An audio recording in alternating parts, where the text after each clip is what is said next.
Today on the Big 3 in 30, the Suns hit a game winner against the Lakers. This is a big win for the Suns. This is a Lakers team who the Suns now hold the tiebreaker against. Kon Knueppel sets the rookie three-point record. They beat the Pacers 133-109. It's their 9th straight road win. And the 76ers take a win over the Heat. 124-117, including weathering a pretty horrific storm. This is the Big 3 in 30 NBA. The 3 biggest stories in the NBA from our local experts at the Locked On Podcast Network. We bring you the real story, why it matters, what's next, who wins the big game, and more, all in 30 minutes. The Big 3 in 30 NBA starts now. Thank you for making the Big 3 in 30 your first listen of the day, part of the Locked On Podcast Network, your team every day. Today's episode is brought to you by FanDuel. Download the FanDuel app now by visiting FanDuel.com and win $300 in bonus bets if your first $5 bet wins. The Suns got a win over the Lakers last night thanks to a game-winning three from Royce O'Neale with less than a second to play. After the win, Ben Garcia has the recap on Locked On Suns. The Suns beat the Lakers today. And it's a really, I do not like to speak in hyperbole. I do not like to be over exaggerated when I don't need to be. This is a big win for the Suns. This is a Lakers team who the Suns now hold the tiebreaker against. And the Suns are 2 games back from the Lakers now. And the Lakers, a team that I thought was not going to be very good in the preseason, now is sort of spiraling a little bit, and the Suns look to get Devin Booker back after he was supposed to be evaluated today, and we'll see how that goes. But what was your biggest takeaway from the game? I'll let you go first. Let's hear it. Yeah, so they're actually 1 game back now. It's two in the loss column, I believe, but that was huge. Like you said, the tiebreaker situation, and really could be end up being like the win of the season that kind of hopefully sparks them to get back to the basketball team that we fell in love with, like originally, right? Like there is a lot of the last few games, Ben, I don't know about you, but I've been pulling my hair out just watching the offense, and it felt like it was going that way again. It was 66-53. Lakers were in control, leading by 13. The Suns were not scoring again, and it just felt like it was just a continuation of the last few games, and then a spark just flipped. Like they just turn it up real quick, and it just goes to show you that shooting is contagious. Yeah, and it starts with hustle, and that's what this team's identity is built on. So seeing them get those little scrappy, Jose Alvarado type steals from behind, but Booyah had one of them. There's I know the Ryan Duncan transition was awesome. Just Grayson Allen pulling up, hitting threes, and then of course death by Royce O'Neale is a brutal way to go out if you're a Lakers fan, but. It was a fun game to watch, and great to see the Suns get back to like the basics of what made them a great team early on. No, I would agree with you with everything you just said. The biggest thing to me tonight was I had a take that feels wrong now in October, November, because the Suns, I felt like we're a smaller team, and that is true. And I downplayed the importance of Grayson Allen to this team. Because, and I don't feel like super like bad about the take at the time. I had nearly a decade worth of data to know what Grayson Allen was. And he was having this superb season. And then I said, well, the emergence of Jamaree Bouye now makes the Suns having 6 playable guards that they have. They should move Grayson Allen to go get a big in here because I think he has value. And in the offseason, the Suns were literally trying to trade him, but no one wanted to take that deal. The Suns would have taken pennies on the dollar just to get off of the contract. And now that we're in February and it's no longer early December, I'm like, okay, this is Grayson. Like, he has just elevated his game. And like, I'm not scared to admit I was wrong, but I feel wrong here. He feels like the third best Sun this season. And at times, the best player on the floor. Not often, but at times. What's kind of your take on Grayson Allen and how he's elevated this season? And like, to you, if you saw this coming either. Yeah, I mean, he's just one of those players that it's easy to take him for granted, especially with how deep the Suns guard rotation is. And obviously now with Booker, Goodwin, and Brooks out, I know Brooks isn't technically a guard, but it shuffles the entire rotation. So I think him and Gillespie tonight were just the epitome of what this Suns team has been all season, right? Where they'll kind of catch you by surprise. They'll play at that edge. And Grayson's more than a shooter. That's something I think a lot of people kind of mistake with him. Like, he can get downhill and he'll attack hard. That wraparound pass he had late in the game was incredible. Like, just some of the plays he makes when he's in attack mode is huge. And honestly, I think he really has been that sort of unsung hero. And he's the type of player that every team wants. I'm glad they didn't trade him. I think I don't think your logic was wrong in terms of positional structure of the team. Like, it made sense that there was going to be someone that was expendable.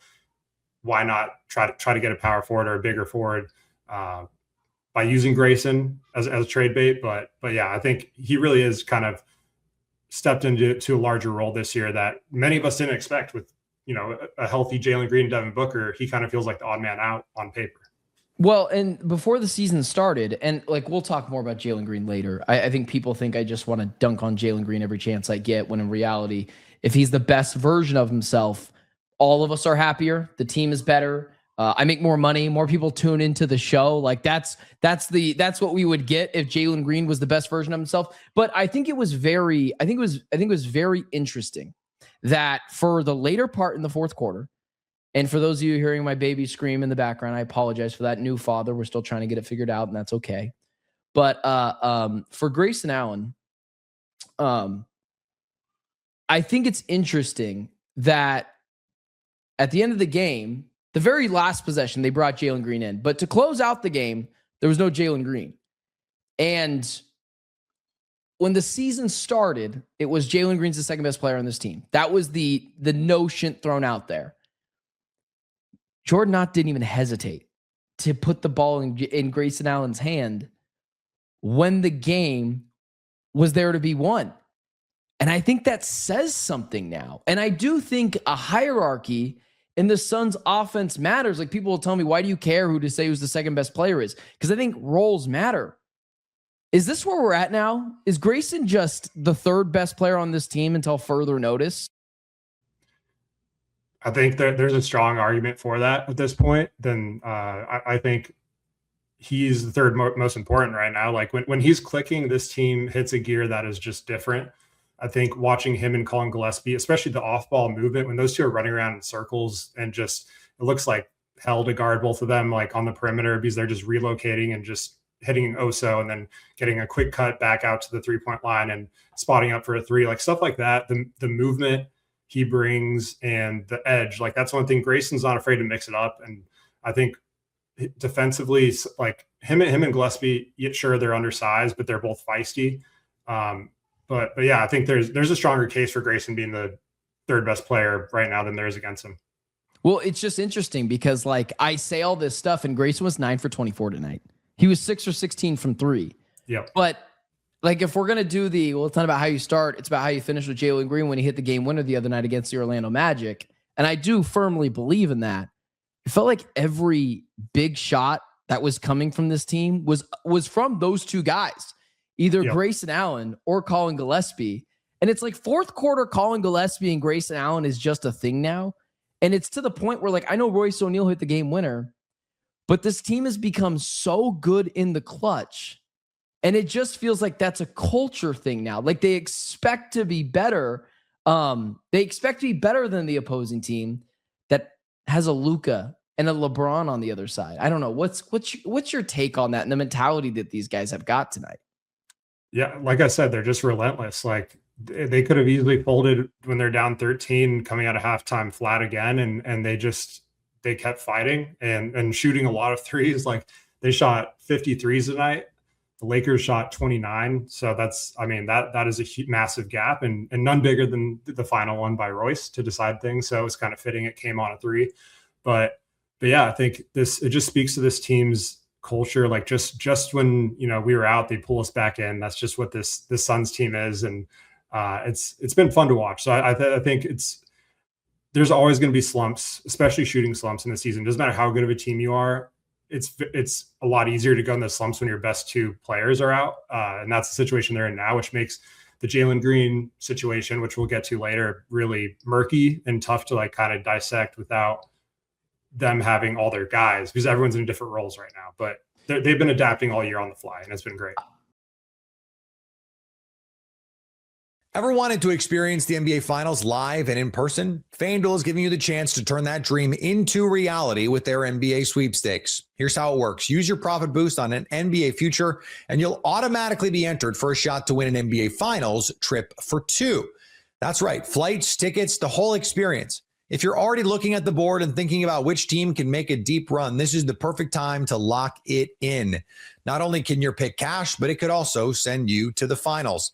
Visit FanDuel.com to get started. Use your profit boost on an NBA future and get entered for your chance to win a trip to the NBA Finals. Play your game with FanDuel, the official sports betting partner of the NBA.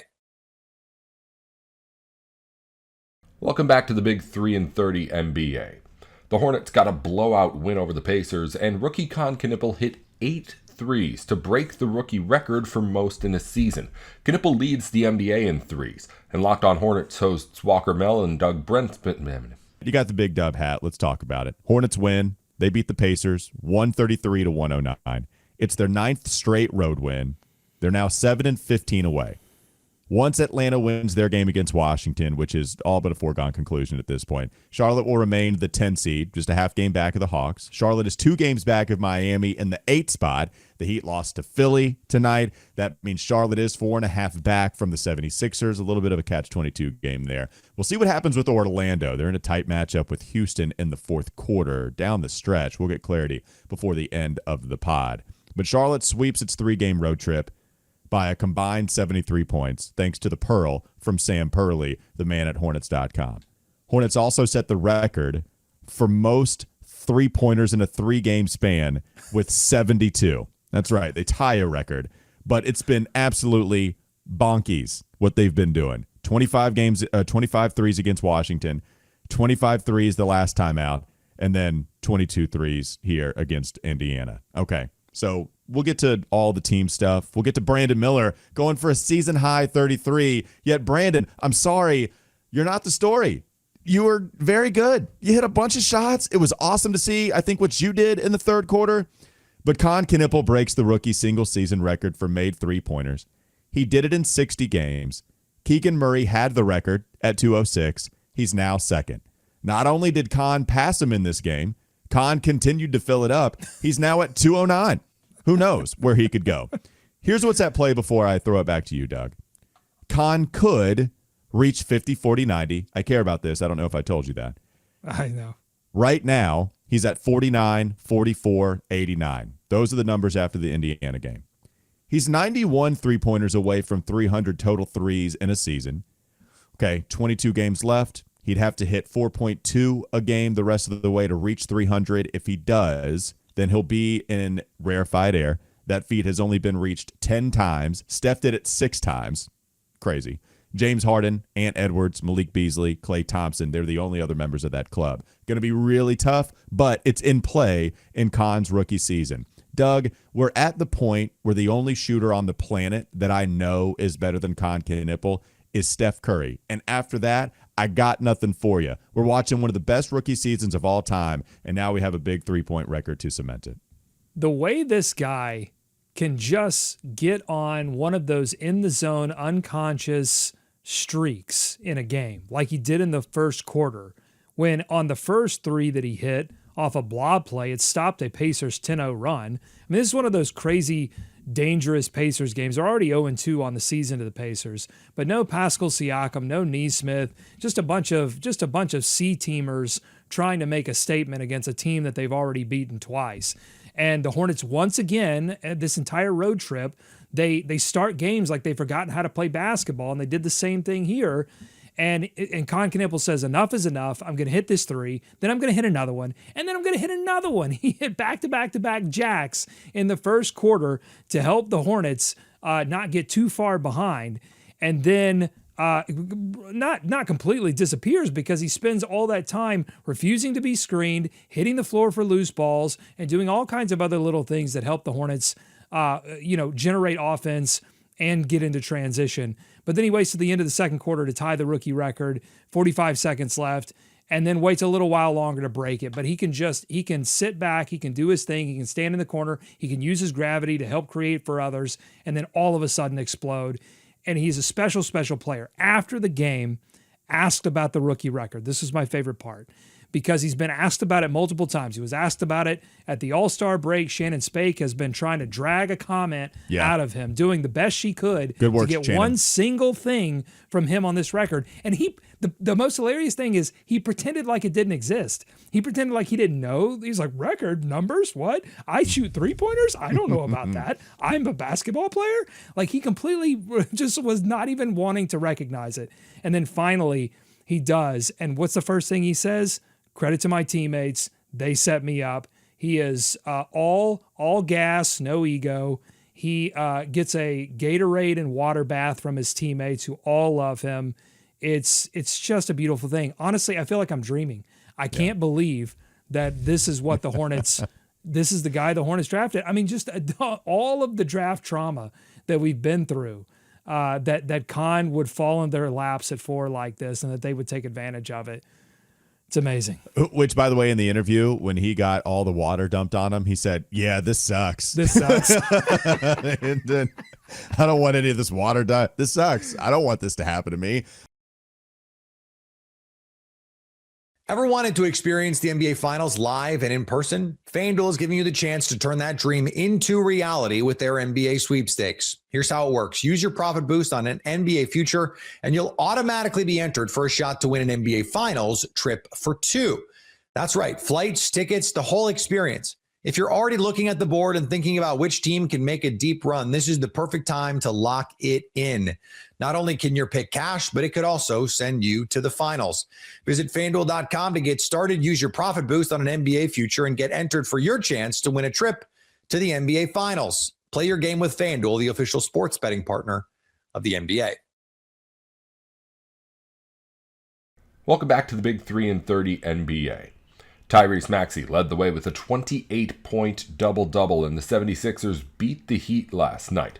Locked On Sixers host Mark Farzetta recaps the win. Tyrese Maxey passing Allen Iverson for threes. They made a big deal about it during the game for the franchise, and of course, the Sixers being able to come away with the victory in total, 124-117, including weathering a pretty horrific storm in the third quarter that has been all too typical of the 76ers this season.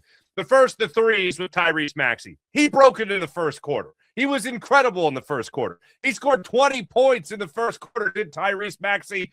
And then, unfortunately, he only had 8 points the rest of the way, none of which came from beyond the arc. He was 5 for 12, but in the process, in that first quarter, he passed Allen Iverson for the all-time Philadelphia 76ers lead for three-pointers made in a career in half the time. 12 seasons Iverson played in Philadelphia. I know this is something that people make a big deal of. Of all the things Tyrese Maxey has done, this is not one of the things that is all that impressive to me. This is the way the game is played nowadays. It does not shock me in the least that he has passed Allen Iverson so fast. I'm happy that he did. It's better than him not doing it, but this is the way the game is played now.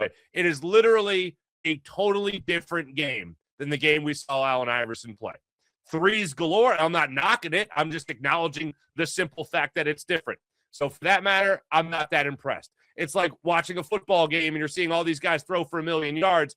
It's not as impressive as when Dan Marino was doing it, or Randall Cunningham would do it back in the day. It's not as impressive. It's a totally different game. Totally different. Just like the NBA and the way threes are attempted nowadays, and obviously the way threes are made along with it. But still, rather him passing than not. And anytime you're on a list with Allen Iverson's name down here and your name up here, that's pretty good. So congratulations to Tyrese Maxey. Still a feat. So good for him. But all in all, that first quarter was spectacular for Tyrese Maxey. Again, goes out there clearly on a mission, playing with a lot of swagger, and he knocks down the Sixers 20 points of their 36. 20 of the Sixers' 36 points in that first quarter came courtesy of Tyrese Maxey and his all-out aggression. But there's one particular play that stuck out to me when you sum up Tyrese Maxey's game tonight, and it's got nothing to do with the three-point attempt. It's got nothing to do with history. It's got everything to do with getting mad. And Tyrese Maxey got pissed at the end of that second quarter when he was clearly fouled, missed the layup. He was fouled, but missed the layup. The foul wasn't called. Adem Bona had the follow-up throwdown. Good for Bona, getting on the spot, makes the points happen. But then Maxey, maybe the most livid. I've seen him angry. I've seen him argue. We've all seen it, but I've never seen him go into the stands under the basket and then throw himself back onto the court and then run down a ref and just lose his mind. Like, what the hell are you talking about? That's not a foul. He like flicked the ball at the rim because he couldn't raise his shooting hand because he was in the process of being fouled and no call was made. They blow a whistle. They tee him up. They award Hero a foul shot, a technical free throw coming out of the third quarter, and he knocks it down, and it makes the game inch closer and closer. But I never see Maxey that mad. We've seen him mad. We've seen him pissed, but that mad, not so much. So second half, I think he played with not so much an edge that he had in the first quarter, for instance, putting up 20 points, but certainly had an attitude about him. The best example of this would have to be late in that fourth quarter. Tyrese Maxey goes up and rips down a rebound. Sixers are just up 2 points at this time. The Heat had just put a run together. VJ Edgecombe helped nullify that with a great fadeaway jumper in the paint to make it a 114-112 game. Next trip down the court for the Heat in the fourth quarter, they miss a layup. In the meantime, Maxey's playing defense. I think it was Ware at this point, and he clearly pushes off. It would be with his right hand, clearly pushes off on Tyrese Maxey. No call made. Maxey goes up and gets the rebound off the miss, takes it coast to coast for the lay-in. Next thing you know, the Sixers are up 116-112. Maxey in that moment got pissed, even more so than we saw maybe at the end of the second quarter. Made the layup down the other end after going coast to coast, and he ripped that rebound on his own and took it the length of the court to make sure he converted on that. Next thing you know, tweet, timeout, Miami, and the Sixers were able to control for the most part from that point on. There was one point where it got a little scary, and that was when Tyler Hero knocked down that three to give the Heat a 117-116 lead, and after that, the Sixers were able to go on what ended up being, I believe, a 12-11-0 run, including the Joel Embiid three. So that worked out pretty damn well for the Sixers. But Maxey's certainly the star of the show and all that. And then talk about good moments in this game. We've talked a lot about VJ Edgecombe over this year, as you would assume. We've talked a lot about Tyrese Maxey and him continuing to take steps forward in his career. But that alley-oop in the first quarter from Tyrese Maxey to VJ Edgecombe that helped put together an 11-2 run in the early goings of that first quarter, that was something special. Because Maxey throws it up from well beyond the arc. VJ's running the floor, goes right to the basket, and you could tell that Maxey saw it before it even happened. He let the ball fly, and as he's letting it fly, he comes down, sees that Maxey's going up, or sees that VJ's going up for it, and just before he slams it down, you can see him in the shot from the far angle. He jumps up in the air with excitement. VJ throws it down to finish off the oop. Maxey runs right up to him. Timeout, Miami. Maxey runs up to VJ, and they're just kind of staring at each other, all happy. And then a little handshake, little shimmy, little dance, little jig, and then they run off the court. I even put it out there on my social media. It's just fun to watch them have fun. And whatever you want to say about anything else surrounding the 76ers right now, it is just fun to watch Tyrese Maxey and VJ Edgecombe have fun. That was one of the best parts in the early goings of the game tonight. But yeah, you have Maxey with the oop to VJ. You got Maxey with 20 points in the first quarter. You got Maxey passing Allen Iverson in that first quarter and ripping down that rebound. That's one of the first things that really jumps out to me about tonight's game. Joel Embiid tonight, 26 points, 11 rebounds, 10 of those on the defensive side of things, as per usual for Joel Embiid. I was watching Joel Embiid mostly tonight for defensive purposes, especially going up against Bam Adebayo. Joel Embiid did not play that much in the fourth quarter, but did knock down a clutch three again to help seal the game for the Sixers. Bam Adebayo had himself a night for 3 quarters. 29 points in the game going into the fourth quarter, 29 points after the game, after the fourth quarter, obviously. Did come up with 14 rebounds, 12 of those on the defensive side of things. But Joel Embiid, after taking a knee to the rib, after fending off shin soreness that made him miss 2 of the 3 games on the road trip, came back to look pretty damn good against the Pacers, albeit the Pacers. And by the way, let me just pause right there for a second. I don't know who it was. Somebody commented like, oh, we're really happy about beating the Pacers. Yes, I'm happy about winning a basketball game, especially when it's a team like the Sixers, who, if you followed all year long, have played down to their fair share of opponents. And you didn't have to go that far back on their schedule to see them play down to one of those opponents. And one of those opponents was the New Orleans Pelicans. And they wet the bed against the Pelicans. Okay? So, yes, beating the Pacers, I'm not parading down Broad Street. I'm not popping open the champagne or Prosecco over it. But I am going to enjoy it, especially when it's Joel Embiid looking healthy. It's Tyrese Maxey doing his thing. The Sixers actually winning a third quarter. Yippity-doo. Okay? So Joel Embiid plays in this game, doesn't miss it. He ends up logging 31 minutes in the game, 26 points, 11 rebounds, gets 4 assists, 2 of them early in the game, 1 on a sweet feed to Barlow, I believe it was, in the first quarter. That was nice. But after he took the knee to the ribs, you saw him limited out there a little bit. They speculated on the broadcast with about 2:30 left in the game that Joel Embiid had likely played his final moments in the game. He wasn't going to come back in despite the fact that it was a close game, and he's sitting there on the bench. I thought, if there's a problem, then obviously you don't play him. But if he's available and doesn't just need a breather, then you get him back in the game. Winning a game against the Heat, it's kind of a big deal. So you want to make sure you get that conference win under your belt. You want to make sure you get that tiebreak under your belt as well when it comes to the Miami Heat. They put Joel Embiid back into the game, 30 seconds left. Tyrese Maxey, as I was saying earlier, you want to talk about this game being different than what it was years ago when Iverson was playing? Your guard drives the lane to kick out to the center.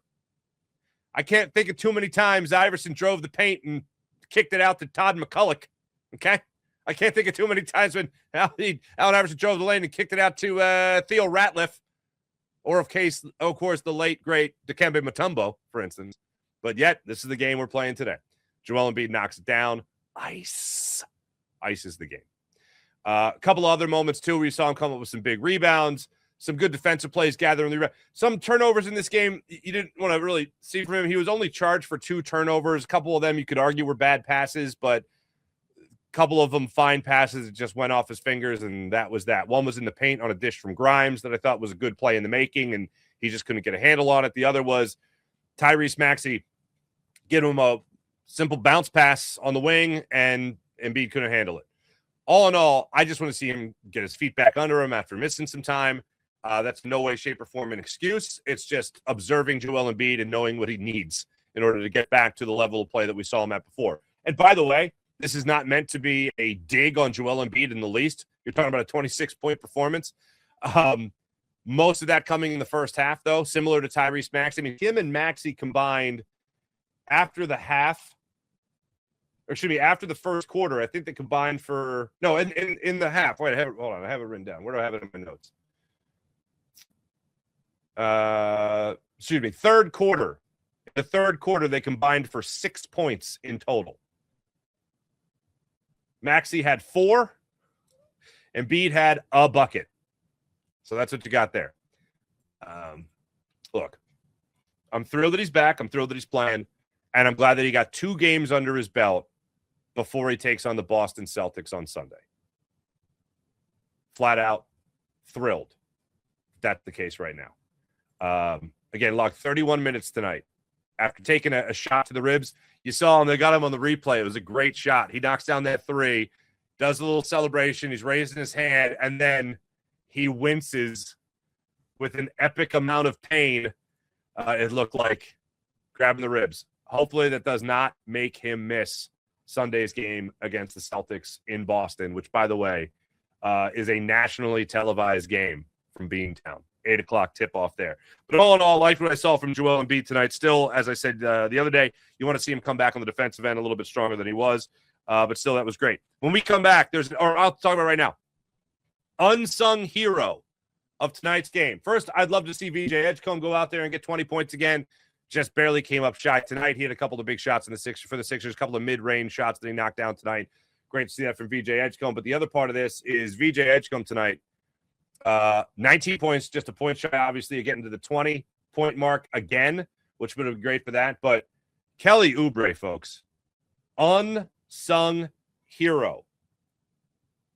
Embiid got you 20 plus. Maxey got you a team high 28. Kelly Oubre came up with 21 points on 8 of 13 shooting, 3 of 5 from beyond the arc. In the third quarter, which was by far the worst part of this game, again, for the 76ers, Kelly Oubre was one of the few guys actually getting things done out there. VJ was doing a great job, too, trying to keep the Sixers in it. But Oubre, once the Miami Heat went on a 24-7 run and took a 1-point lead, Kelly Oubre was the one that put the Sixers back in front immediately on the next possession by knocking down a 3 and then giving them a slight advantage again, a 1-point advantage. He helped the Sixers spark a small but substantial 7-0 run in that third quarter after the 24-7 run by the Miami Heat. Kelly Oubre was the one to do that. Also, in the fourth quarter, when the Miami Heat went up 117 to 116, it was Kelly Oubre that helped knock down a huge 3 to make it a 4-point game, at least a 2-possession game there for the Sixers after Tyrese Maxey knocked down a couple of free throws to make it 118 to 117. Kelly Oubre gets the ball, knocks down a 3, makes it 121 to 117. And then you had this game-sealing 3 by Joel Embiid. But Oubre, this is the game. This is the type of game that makes me really love Kelly Oubre. Because one of the things I always say about Kelly Oubre, it seems like when everybody else is going ice cold, whether it's Maxey, whether it's Embiid, whoever, Oubre's the guy that'll find a little 6-0 personal run of his own, an 8-0 personal run of his own, or he'll come up with 2 of 3 threes made in a clutch situation. He knocks him down the way he did tonight. And that's one of the reasons I consider myself the president of the Kelly Oubre fan club, especially with Paul George being out. You need someone else to step up. Kelly Oubre was that guy tonight. That's all for today's Big 3 in 30 NBA. If you follow football or college sports, the Big 3 in 30 has shows for the biggest news in the NFL and on campus going up every weekday just like this one. Just search the Big 3 in 30 NFL or the Big 3 in 30 College wherever you're listening or watching right now. Thanks again for tuning in to the Big 3 in 30 NBA.